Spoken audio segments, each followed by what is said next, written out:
তিনটি জিনিসের ওপর কখনোই ভরসা করবেন না। নাম্বার 1, নদীর পাড়ে বাড়ি। নাম্বার 2, বেগ ছাড়া গাড়ি। নাম্বার 3, ঘর ছাড়া নারী। ছোট পোশাক নারীকে বিজ্ঞানী বানায় না, পণ্য বানায়। এক নারীর অশালীন পোশাক অন্য নারীর নির্যাতিত হওয়ার কারণ।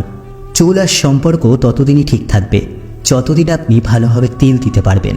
কাউকে জীবন থেকে সরিয়ে দেওয়ার প্রথম লক্ষণ হলো কথা না বলা, আর কাউকে জীবন থেকে সরিয়ে দেওয়ার দ্বিতীয় লক্ষণ হলো ব্যস্ত আছি, পরে কথা বলবো। এরপর অজুহাতে শেষ থাকে না। জীবনে 3টি মন্ত্র। নাম্বার 1, অতি আনন্দে কাউকে কথা দিও না। নাম্বার 2, রাগের সময় উত্তর দিও না। নাম্বার 3, দুঃখের সময় নির্ণয় করো না।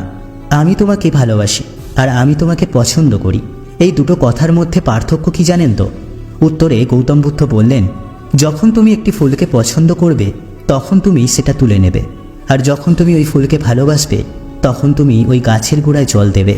দুঃখ একটাই, আজ পর্যন্ত মানুষ চিনতে শিখলাম না। কেউ একটু ভালো আচরণ করলেই বিশ্বাস করে ফেলি। নিজের ছোট ভুলগুলির প্রতি সচেতন হন, কারণ একটি ছোট্ট ছিদ্র একটি বিশাল জাহাজকে ডুবিয়ে দিতে পারে। যে মেয়ের মা যত বেশি হয় চালাক, তার মেয়ের তত বেশি হয় তালাক। যার কাছে সব কিছু খুলে বলা যায় সেই হলো আমাদের প্রকৃতপক্ষে ভালোবাসার মানুষ। আমি কখনো কাউকে মন থেকে সরিয়ে দিইনি। যার মন ভরে গেছে সে নিজে থেকেই সরে গেছে। শুধু ছেড়ে যাওয়াকে ঠকানো বলে না, পাশে থেকে অভিনয় করাকেও ঠকানো বলে। প্রত্যেক নারী একজন বিশ্বস্ত পুরুষের কাঁধ চায়, যেখানে ক্লান্ত হয়ে মাথা নুইয়ে দেওয়া যায়। মানুষের জীবনে 5টা জিনিস খুঁজে পাওয়া খুব কঠিন। নাম্বার 1, নিজের মনের মতো একটা মানুষ। নাম্বার 2, নিষ্পাপ একটা মন। নাম্বার 3, কষ্টের ভাগিদার। নাম্বার 4, নিঃস্বার্থ ভালোবাসা। আর নাম্বার 5, বিশ্বাসী মানুষ।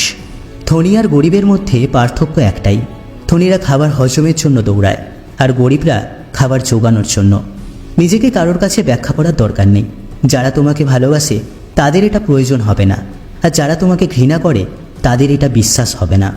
জীবনে অনেক কিছুই হয়তো আমরা আবার নতুন করে খুঁজে পাবো, কিন্তু হারিয়ে যাওয়া দিনগুলো আর কখনোই ফিরে পাবো না।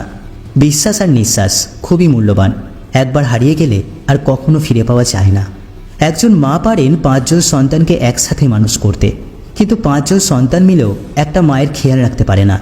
হাজার দুঃখ যন্ত্রণা বুকে চেপে সবসময় মা আমাদের ভালো চায়। একটা কথা কি জানেন তো, শুধু সাপ নয়, কিছু মানুষও খুবই বিষাক্ত হয়। সাপকে তবুও দূর থেকে চেনা যায়, কিন্তু বিষাক্ত মানুষকে কখনো চেনা যায় না।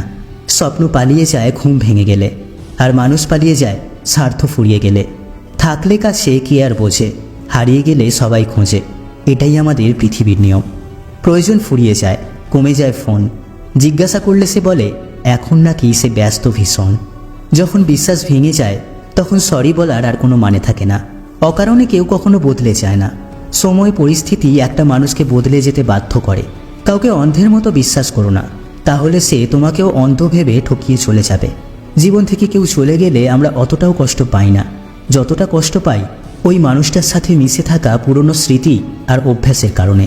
আগে মানুষের বয়স দেখে সম্মান করা হতো, আর এখন মানুষের আয় দেখে সম্মান করা হয়। শুনতে খারাপ লাগলেও এটাই বাস্তব। যে পরিবারে পুরুষ থাকতে মহিলা মাতব্বর, ওই পরিবারের সাথে ভুলেও আত্মীয়তা করবেন না, খুব সাবধান। শুধু মরিচ খেলেই ঝাল লাগে না, উচিত কথা বললেও অনেক মানুষের ঝাল লাগে। পৃথিবীতে সব কিছু ভোলা সম্ভব, কিন্তু কারো বেইমানি আর প্রতারণা ভোলা সম্ভব নয়। প্রতিটি কৃত্রিম হাসির পিছনে লুকিয়ে থাকে একটা না পাওয়ার ব্যাকুল আর্তনাদ। পশুকে পশু হওয়ার জন্য চেষ্টা করতে হয় না, কিন্তু মানুষকে মানুষ হওয়ার জন্য চেষ্টা করতে হয়। কেউ ভুল বুঝলেও এখন আর কথা বাড়াতে ইচ্ছে করে না। যে যা বোঝার বুঝে বসে থাকুক। একটা কথা কি জানো তো, পৃথিবীর রং বদলায় সূর্য ডুবলে, আর মানুষের রং বদলায় স্বার্থ ফুরালে। সবাই শুধু স্বার্থ বোঝে। শীতের সময় যে রোদকে মানুষ ভালোবাসে, গরমে সেই রোদকে গালাগালি করে। সুতরাং মানুষের কাছে তোমার মূল্য ততদিন যতদিন তোমাকে তার প্রয়োজন। যেদিন দেখবে রাগ করা ছেড়ে দিয়েছি, সেদিন বুঝবে ভালোবাসাটাও ছেড়ে দিয়েছি। সবচেয়ে কাছের মানুষরাই যখন খোঁজ নিতে ভুলে যায়, তখন একা থাকতেই সবচেয়ে বেশি ভালো লাগে। অভিমানটা বড্ড কাছের, তাতে ভালোবাসা জড়িয়ে থাকে, আর অভিনয়টায় থাকে প্রতারণা, যেটা যন্ত্রণা আর কষ্ট ছাড়া আর কিছুই দেয় না। জীবনে এমন কাউকে ভালোবাসো যে তোমাকে ভালোবাসতে না পারলেও সম্মান করবে। অহংকার বিন্দুমাত্র নেই, তবে আত্মমর্যাদা আছে, তাই কাউকে তেলিয়ে চলি না। কখনো কাউকে কথা বলার জন্য বারবার অনুরোধ করার দরকার নেই, কারণ যার কাছে তোমার সত্যিকারের মূল্য থাকবে সে হাজার ব্যস্ততার মাঝেও তোমাকে সময় দেবে। যেসব সম্পর্ক মানুষের শান্তি নষ্ট করে অসম্মানিত অনুভব করায় সেসব সম্পর্ক জীবন থেকে মুছে ফেলা উচিত। সে আত্মীয় হোক বা বন্ধু বা কাছের মানুষ। জীবনে খুব কম মানুষ থাকুক, কিন্তু তারা যেন খাঁটি হয়। 90% পুরুষ শাশুড়িকে মায়ের মতো শ্রদ্ধা করে, কিন্তু 90% মেয়েরা শাশুড়িকে পরিবারের বোঝা মনে করে। প্রয়োজন মেটাতে না পারলে বর্তমান সমাজ তাকে বন্ধু তালিকায় রাখতেও পছন্দ করে না।